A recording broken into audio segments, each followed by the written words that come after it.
अब नया टॉपिक हम लोग पढ़ेंगे बायोमॉलिक्यूल्स। इस बायोमॉलिक्यूल्स में फर्स्ट टॉपिक है कार्बोहाइड्रेट्स। इसको सैकराइड भी कहते हैं। कार्बोहाइड्रेट्स नाम से ही इसका डिफिनीशन क्लियर है। कार्बोहाइड्रेट्स में दो वर्ड है, कार्बो और hydrates. Carbo plus hydrates. Carbo means carbon, hydrates means water molecule.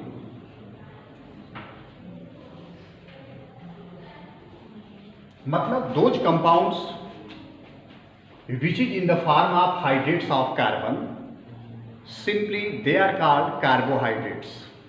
ऐसे यौगिक जिसे कार्बन के हाइड्रेट के रूप में हम लोग व्यक्त कर सकें उसको हम लोग कार्बोहाइड्रेट कहते हैं। इनका जो नेचर होता है वो स्वीटेनिंग होते हैं, मतलब इनको खाने के बाद इस स्वाद में जो है ये मीठा लगते हैं। इसी कारण जो है इनका एक दूसरा नाम पड़ गया सैकराइड। सैकराइड वर्ड सैकरीन से लिया गया है। सैकरीन को आर्टिफिशियल स्वीटेनिंग एजेंट बोला जाता है। मतलब सैकरीन जो है एक मीठा पदार्थ होता है, काफ़ी जो है मीठा होता है। वो ग्लूकोज, फ्रक्टोज या और भी जो मीठा पदार्थ हम लोग सुने हैं नाम, उससे प्रायः जो है ज़्यादा मीठा होता है। उसी से ये नाम बना है सैकराइड।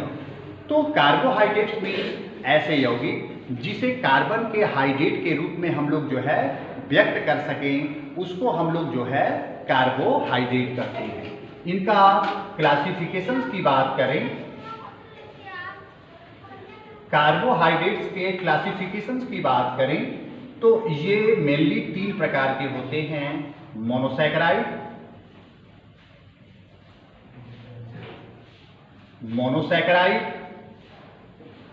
ओलिगोसैकराइड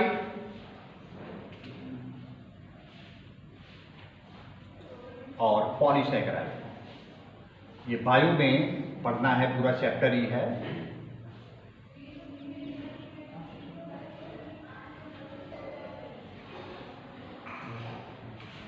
मोनोसैकराइड, ओलिगोसैकराइड और पॉलीसैकराइड। मोनोसैकराइड में हम लोग ग्लूकोज को बोलते हैं, जैसे ग्लूकोज है और फ्रक्टोज है। इसको यदि हम वाटर में डाल दें तो किसी एसिड की प्रेजेंस में कोई रिएक्शन नहीं होता है। यदि हम लोग सुक्रोज को ले लें C12H22O11, यदि हम लोग इसको वाटर में डाल दें तो किसी एसिड की प्रेजेंस में ग्लूकोज और फ्रक्टोज का फॉर्मेशन होता है।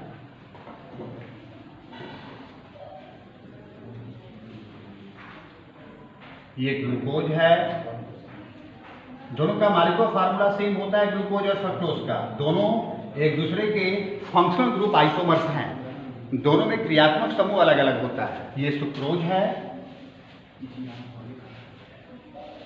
This is glucose. Glucose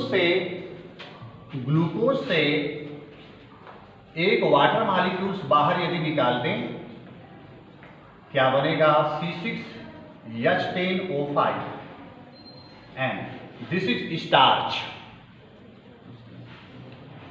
C6H10O5N starch या सेलुलोज है। ये स्टार्च आटे में पाया जाता है कार्बोहाइड्रेट, सेलुलोज लकड़ी में पाया जाता है कार्बोहाइड्रेट। यदि इसका भी हाइड्रोलिसिस करा दें किसी एसिड की प्रेजेंस में तो n मोल C6H12O6 का फॉर्मेशन होता है, ग्लूकोज का फॉर्मेशन होता है। तो ये जो है जो सुक्रोज है वाटर में डिजॉल्व करने के बाद ग्लूकोज और फ्रक्टोज का फॉर्मेशन हुआ, और ग्लूकोज या फ्रक्टोज को वाटर में डालने के बाद कोई रिएक्शन नहीं हुआ। इसको हम लोग मोनोसैकराइड बोलते हैं। एक्चुअली मोनोसैकराइड ऐसे कार्बोहाइड्रेट होते हैं जो किसी एसिड की प्रेजेंस में हाइड्रोलिसिस रिएक्शन शो नहीं करते हैं, और ऐसे कार्बोहाइड्रेट जिसे हम लोग किसी एसिड की प्रेजेंस में हाइड्रोलिसिस कराने पर 2 to 10 2 से 10 मोल जो है मोनोसैकराइड के देते हैं उसको हम लोग ओलिगोसैकेराइड कहते हैं। पॉलीसैकेराइड में ऐसे कार्बोहाइड्रेट जिसे किसी अम्ल की उपस्थिति में हाइड्रोलिसिस कराने पर, जल अपघटन कराने पर 10 से अधिक मोल मोनोसैकेराइड के मिलते हैं उसको पॉलीसैकेराइड कहते हैं। कुल मिलाजुला करके हम लोग डिफिनीशंस कैसे बोलेंगे, ऐसे सैकेराइड या ऐसे कार्बोहाइड्रेट जो किसी एसिड की उपस्थिति में जल अपघटन की क्रिया प्रदर्शित नहीं करते हैं मोनोसैकेराइड कहलाते हैं, जैसे ग्लूकोज या फ्रक्टोज। ऐसे सैकेराइड जो किसी एसिड की उपस्थिति में जल अपघटन की क्रिया पर 2 से 10 मोल मोनोसैकेराइड के देते हैं ओलिगोसैकेराइड कहलाते हैं, जैसे सुक्रोज। ऐसे सैकेराइड जो किसी अम्ल की उपस्थिति में जल अपघटन की क्रिया पर 10 से अधिक मोल मोनोसैकेराइड के देते हैं पॉलीसैकेराइड कहलाते हैं, जैसे स्टार्च या सेलुलोज।